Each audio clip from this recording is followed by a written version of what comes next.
Well, today we return to ordinary time, but we're not in green yet. We won't be in green until Wednesday because today is a memorial. The Monday after Pentecost Sunday, declared by Pope Francis, is always dedicated to Mary, the Mother of Jesus. And the name of the day is Blessed Virgin Mary, Mother of the Church. So this was declared by Pope Francis. And when you go to Mass today, you can hear one of two first readings. And one of them is from the Acts of the Apostles, which I originally was thinking of focusing on that. And then I realized, well, no, I had said all along that the Acts of the Apostles, the main reading is in the Easter season. We're no longer in the Easter season, so I thought I would focus actually on today's reading, which is from Genesis. But we're going to talk about that in a second. But in the meantime, we are now back in ordinary time, and we are on the 8th week of ordinary time. Now, how does that work? Remember when we entered into Ash Wednesday? And you know, I have to say this. It's always fascinating when you enter into Ash Wednesday because you enter into it in the middle of, usually in the middle of winter.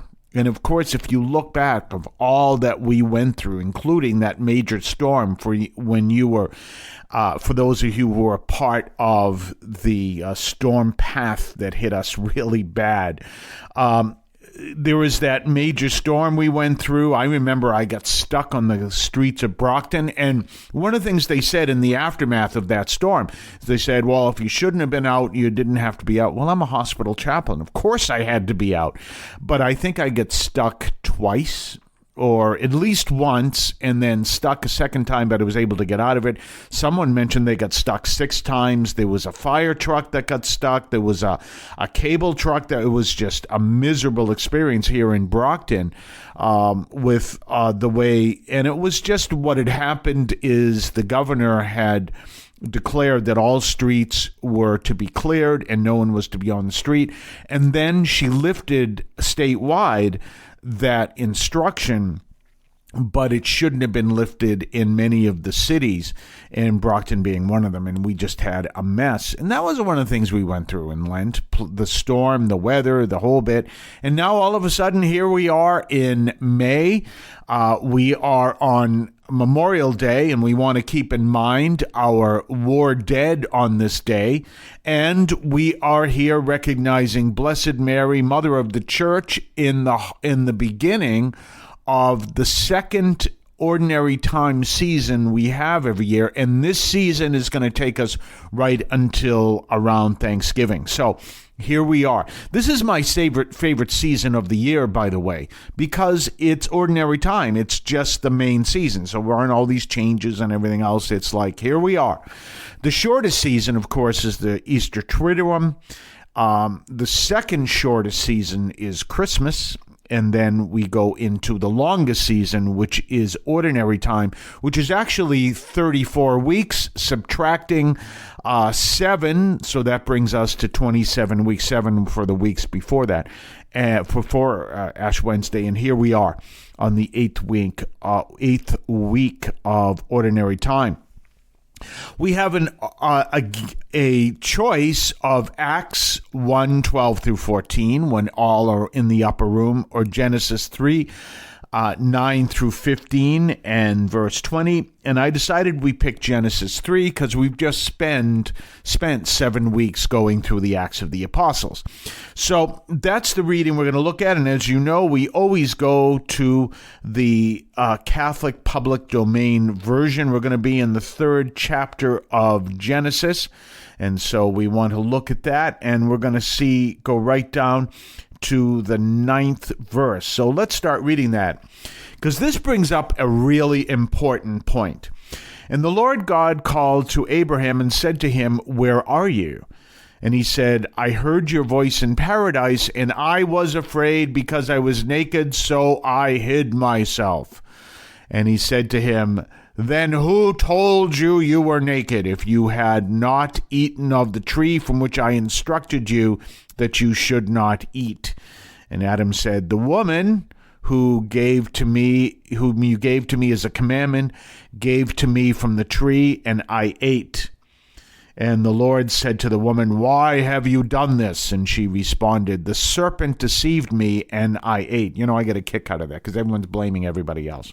Dead giveaway. And the Lord said to the serpent, because you have done this, you are cursed among all living things, even the wild beasts of the earth. Upon your breast shall you travel, and the ground shall you eat all the days of your life.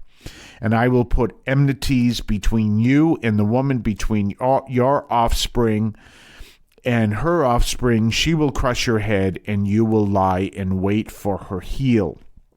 And then he says, and Adam called the name of his wife Eve because she was the mother of all the living.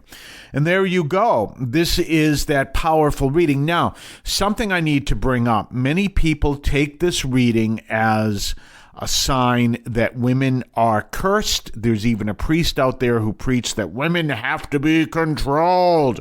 Otherwise, they become wretched. He literally teaches that. And I don't know why the women of the church don't stand up and say enough of this. There are some, but I don't say, that's unacceptable. Why? Because what is today? Today is the celebration of Blessed Mary, Mother of the Church. Mary is the new Eve, and so she reversed any ill effects from Eve. She reversed them. That's so important for you to understand. And notice the human nature there. Everyone blames everyone else, as I just said. Oh, no, it wasn't me, it was her. No, it wasn't her, it was the snake. Oh, no, blah, blah, blah. And it wasn't him, rather, it was the snake. And so, all the way down the line. And what is the dead giveaway? The dead giveaway is that they recognized that they were naked. Now, that's a real fascinating thing, because anyone who is in the police industry will tell you that's absolutely true. Not so much, they can tell people are naked. I'm not talking about that.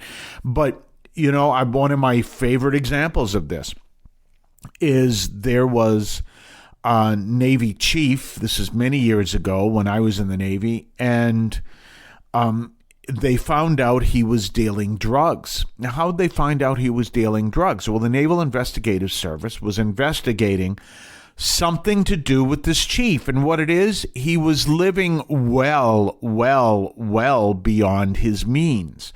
And, it's kind of like the IRS. If you read the instructions of the IRS, they don't care where you get your money as long as you pay taxes on it. They really don't care. You want to get your money selling drugs, they'll tell you that's between you and the Department of Justice. But when it comes to the IRS, we don't care where you get your money as long as you pay taxes on it. Well, same thing with the Naval Investigative Service. They care where you get your money, but they care more that you don't get your money from spying. They obviously don't want you to get your money from selling drugs. But if someone is living beyond their means, that's going to be their first worry. And they're going to investigate, make sure they're not spying. Doesn't matter in the long run, because they will still arrest you, because if you're selling drugs to other members of the military, you are undermining the mission of the military. But their first concern is spying. So if someone is living beyond their means, but what's the point of having extra money if you don't use it? Do you understand? So it's a dead giveaway. And this is one of the aspects of sin. If you are a person in sin, and you think no one's going to catch you, they're going to catch you by the way you live in sin. This is one of the key aspects I have, where I said, be careful how people speak. Always be aware of it. Someone told me that a long time ago, and I've always be aware of that. That's why if you and I are talking off the air, and I use a bad word, I will always ask you permission. And the only reason I will use the bad word is because that is the only way to address the issue I'm addressing. So I'll always ask you permission. Do you mind if I say? And the reason is because I'm very careful of how I speak, because I want to testify to what I believe in. And so anyone who uses bad language around me who happens to have the same occupation I do, and if we're in public, I find that really bothersome, because it testifies poorly to who we are. If you just, well, it doesn't matter what I say. It does matter what you say. And this is one of the things. Always be careful. And you know what? One of the things that you will hear from victims in the church, victims in general, sex abuse, they will always talk about people trying to get their defenses down, and they will start with language. And then they will move into something like pornography. Oh, no, you just have these, these old puritanical values. They will, why? Because their sin and their actions will match. And so you always be careful of that. So if someone comes up to you and says, hey, and starts using bad language and starts leading you down to a path, you say, gee, that doesn't fit the way they should be. Run from them and have nothing to do with them, because their actions will give away their sin. This is part of the whole thing. So it's kind of a pretty powerful thing we're looking at when we see this powerful reaction. And Adam and Eve's actions gave away their sin. They ate of the tree of knowledge. So always keep that in mind. We're going to be back on the other side of the break. You're listening to the Catholic Audio Media Podcast. We're here every single Monday through Friday. And subscribe, like. We'll be right back right after this. Did you know that the Catholic Audio Media Podcast is available on various podcast platforms? You can find us, among others, on Podbean, which is our home platform. You can find it on Spotify, Amazon Music, iHeart, among others. Just look for Catholic Audio Media, all one word. On some platforms, such as Spotify, look for Catholic Audio Media, 3 words, and subscribe and listen to the Catholic Audio Media Podcast. Don't forget to subscribe to us on Patreon, patreon.com/Catholic Audio Media, patreon.com/Catholic Audio Media. Check us out. Check what we have to offer, previews of upcoming podcasts, previews of upcoming columns over at catholicaudiomedia.substack.com, your ability to comment, make suggestions, even make suggestions in upcoming programs. Check us out, patreon.com, Catholic Audio Media. We're back. And so now we're looking at the day that is today. It's Blessed Mary, Mother of the Church. Never forget that Mary is the Mother of the Church. And there are fascinating ways that Mary protects her church. So always keep that in mind, which is what our relationship with Mary is all about. Mary is the Mother of the Church. Now, when we talk about that, I know there are people from the Protestant and evangelical communities that don't understand this relationship with Mary that Catholics have. And at the same time, you will realize that in this, many people who become converts to the Catholic faith, this is their last obstacle, understanding the relationship of Catholics with Mary. So it's a powerful relationship where we believe in our relationship with God, we believe in Mary, we believe in the power of Jesus working in our lives, but we understand that Mary is the mother of the church. She is not God. That's an important distinction. We do not believe that Mary is God. We believe that she is the greatest of all human saints. And that's what she is, because Mary is fully human. She is not divine, but she received special graces to prevent her from sin. And this is something a lot in the non-Catholic Christian community, the Protestants and others. There's more. See, I always say non-Catholic Christian because there are those who are Protestants, and those are your mainline Protestant faiths. But then there are also other forms of Christians who wouldn't call themselves Protestants. Some of them even look at me and say I never protested anything. So there, these other forms of Christians is what I say. So the evangelicals are not mainline Protestants. They are from a different element of Christianity where their whole focus is preaching the gospel, hence the term evangelical. And so in any case, they don't necessarily understand our relationship with Mary, but we recognize her as the mother. Now, sometimes they will come to us and they'll say, but there's no reason why you have to go through Mary.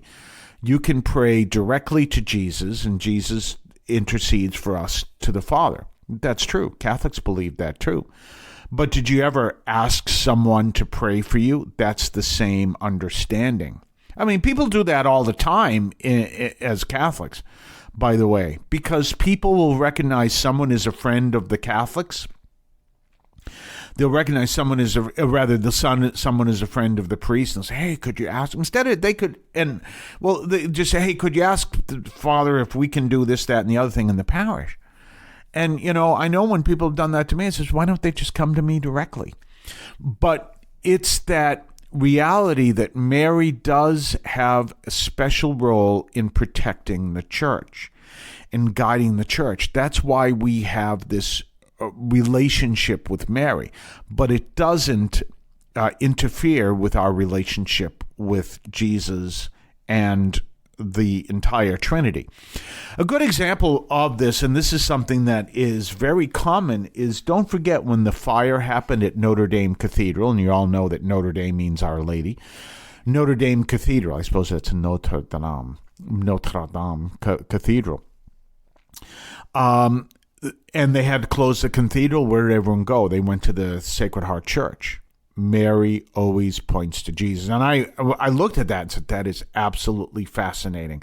That of all the churches they could have pointed people to go to, they pointed them to go to the Sacred Heart Church. Mary always points to Jesus. And you will always find that. So whenever we are focused on Mary, it's really focusing on Jesus. Mary always points to Jesus. And so we see that. And she is the mother of the church. She is the one who leads us to come to a deeper relationship with her son.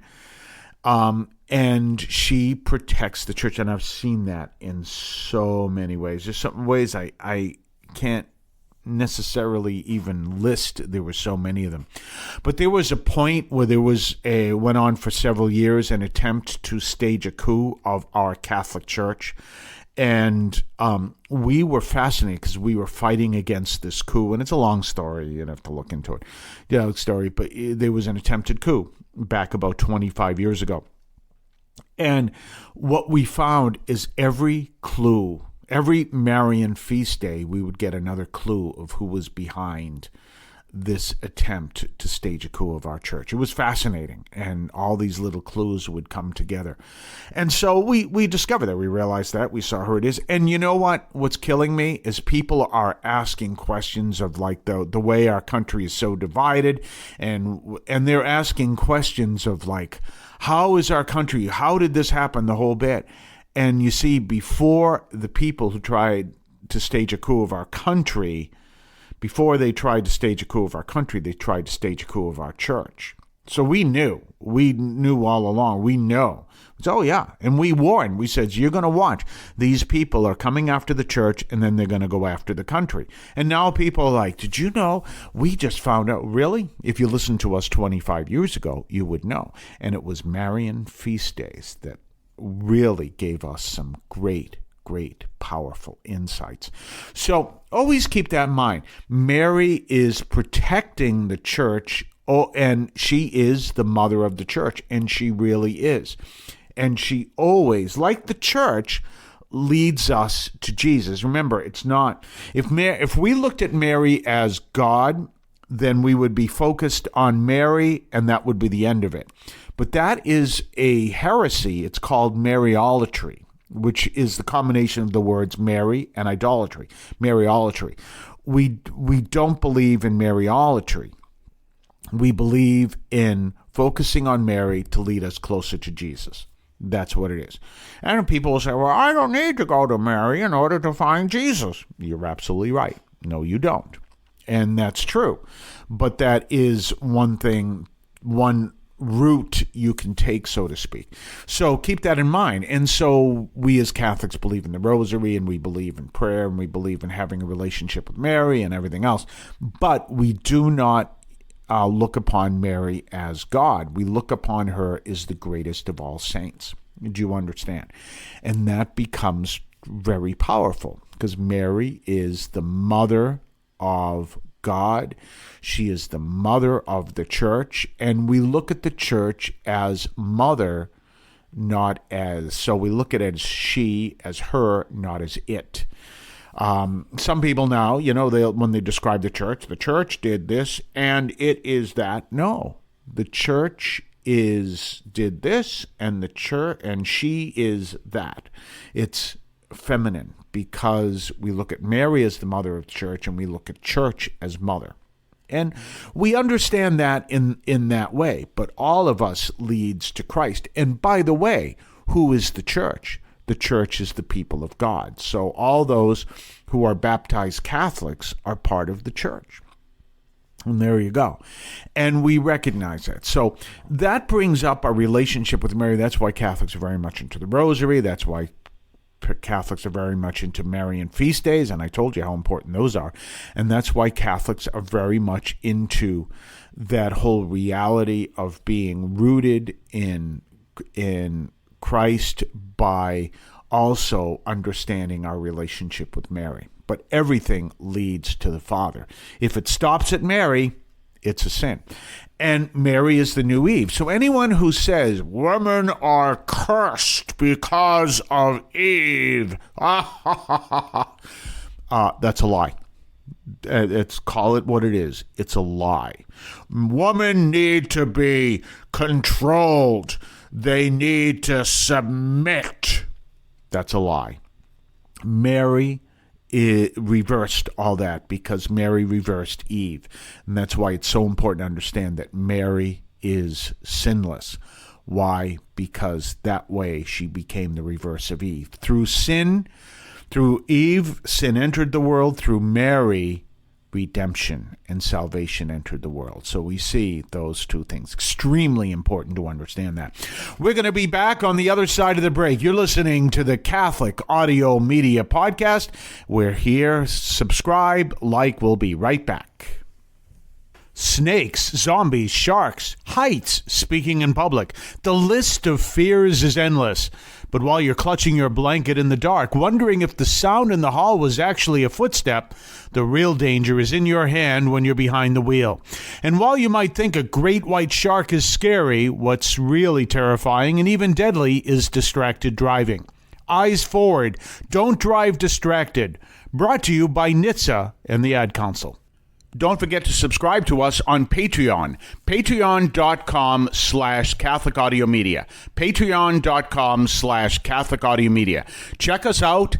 Check what we have to offer. Previews of upcoming podcasts. Previews of upcoming columns over at catholicaudiomedia.substack.com. Your ability to comment, make suggestions, even make suggestions in upcoming programs. Check us out. Patreon.com, Catholic Audio Media. We're back, and tomorrow we're going to be looking at St. Philip Neri's feast day. That's tomorrow. And we're going to begin the book of, or the letter, the first letter of St. Peter. So that's coming up tomorrow as we return to ordinary time, although we're not wearing green yet. Tomorrow is what is known as a mandatory memorial, and we're going to be going back to regular ordinary time on Wednesday. In the meantime, remember to subscribe and like and let people know that you listen to this podcast. Pass the word, and maybe it's time for me to kind of look at ways that I can more interact with people. We're kind of thinking that one through. If you have any ideas, please let me know. In the meantime, have yourself a blessed day, and we will see you tomorrow. Yeah, you know the real is back. Father Carr Chaplain from the city of champions, dropping daily reflections coming straight from the field. The raw truth revealed for the strong-willed. It's the Greatest Act of Defiance podcast with your host Father Carr, a message built to last. The Greatest Act of Defiance podcast. That's right, the Greatest Act of Defiance. Word up.